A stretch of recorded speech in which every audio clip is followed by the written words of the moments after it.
Last night, sitting in my office, and there's a knock upon the door. So I open the door. It's my youngest boy, Benjamin, who's no longer young, I might add. Benjamin has been watching the news in the living room. But Benjamin does not watch the ordinary news. He watches a TV evangelist who's somehow miraculously, like those transformer things the kids have, turned himself into religious crusader and news commentator. And they had been talking about the United States of America and how they won the Vietnam War. And they were talking about the liberation of Vietnam. It was the last day. Hordes of helicopters are moving from an aircraft carrier into the Vietnam main city. People are waiting eagerly with their hands outstretched as the U.S. servicemen reach out and grab them and in safety pull them into the helicopter and swish them over to the aircraft carrier. And then, what had impressed my Benjamin, they took a bunch of earth-moving equipment and pushed the helicopters off into the sea. They pushed them off into the sea, Benjamin told me, in amazement. His eyes like saucers, his mouth like a dishpan. They pushed those helicopters off into the ocean to make room on the aircraft carrier for those people that they were bringing back from Vietnam. And I just sat there in amazement. My mind, like a computer, is analyzing Vietnam, final day, helicopters to and fro, to aircraft carrier, helicopters into the water. I remember seeing it because I am a taxpayer and I paid for the damn helicopters and I paid for the damn war. And the guilt of that whole war is still weighing heavily on me. But you know something? They did not push those helicopters into the water to make room for refugees on the aircraft carrier deck. And it was senseless to argue with Ben because he had just seen it on TV from the religious newscasting evangelist. And that's what he said had happened. My God, friends, they're rewriting history before our very ears and eyes come in. And I thought I would comment on a few of the comments to try to make this, if possible, a little more interactive. My favorite comment of the week comes from a 12-year-old girl in Norway. You know, kids are perceptive. That's why I like working with young people. They have an ability of spotting a phony which adults do not have, and they're able to watch something and grasp the deep truth in it. Her English was not very good, but what her comment was there's love in your words. And that touched me, it really did. BRB720 says I should do a daily program. That fed my ego. The thought entered my mind to do a daily program because I'm used to doing a daily program. My gosh, I'm used to a 4-hour daily program. And it's very hard to do all of this in a matter of moments. But the thing that bothers me about doing that is I try to subscribe to everybody who subscribes to me because I think that's being fair. And I think if they think a little bit like me, then I should probably be watching their videos because I will pick up stuff from that. But sometimes I'm just inundated with videos. Some people believe this amazes me, but there's some people who do 7 or 8 videos a day. And time is limited, you know. So I hesitate whether I would be inundating people with too many videos.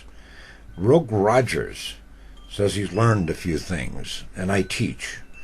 I like to hear that, and I'm glad that they've learned something from me. Another commented that I should be a guru, not a director. My model railroad was called the Guru. I might consider trying the Guru category since I perceive myself to be such a stellar broadcaster, and I have a comment from somebody who says that I am. And I found by checking videos this week, and I just am amazed with this. Several very, very talented people. One, a young guy who is the most amazing natural talent I have seen in years. I mean, if I were teaching a broadcasting class and this kid walked into my broadcasting class, I would have probably had a heart attack and died, because the talent is just raw, but just amazing.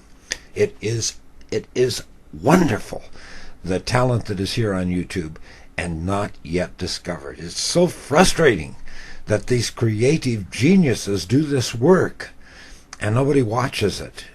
And deep inside, I feel they may decide that they are no good and they will give up. That I don't want to happen. So I'm trying to build my subscriber list, because I'm an egomaniac. Of course, you have to be an egomaniac to be in this broadcasting business.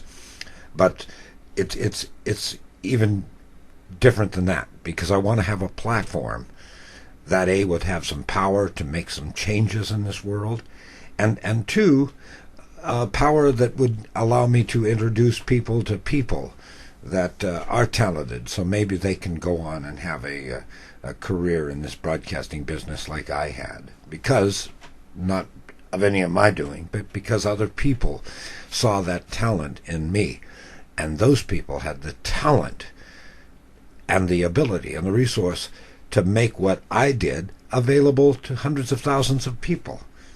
It was they, as much as me, that put all that together. The most, I'm trying to think of the exact word to put for it here. The most concerning, I guess, would be the word that fits.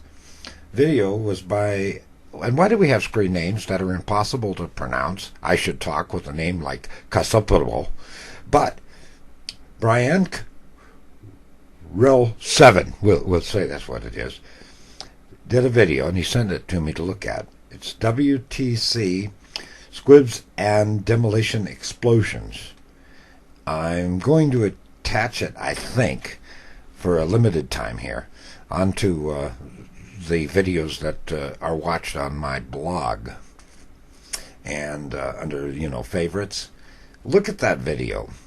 And I've not been one who, even with the conspiracy things that wander around in my head, I believe in UFOs, and I think there are conspiracies. When other people think that anyone who believes in a conspiracy is nuttier than a fruitcake, I do. I believe there are conspiracies, and some people believe that there was a conspiracy involved with the 9/11 and the towers, the Twin Towers falling. I just can't reach deep enough to think that such evil is in our nation today. But you watch that video, and I'm curious what you think after you watch that, because it certainly sends off some alarm bells and makes me think that maybe some thoughts should be put in that direction. Anyway, this is kind of a quickly put together show today, and it never covers or deals with what I would like to deal with, but there will be more shows. Do not panic and do not be scared. And now, if you will excuse me. And I don't give a damn about a dimbo caller, and up as fast as I can, 'cause my telephone and my engineer, the only things that I understand. Oh yeah, the AM band. I really hope you catch my show. Oh yeah, it's talking on the radio. If you'll excuse me.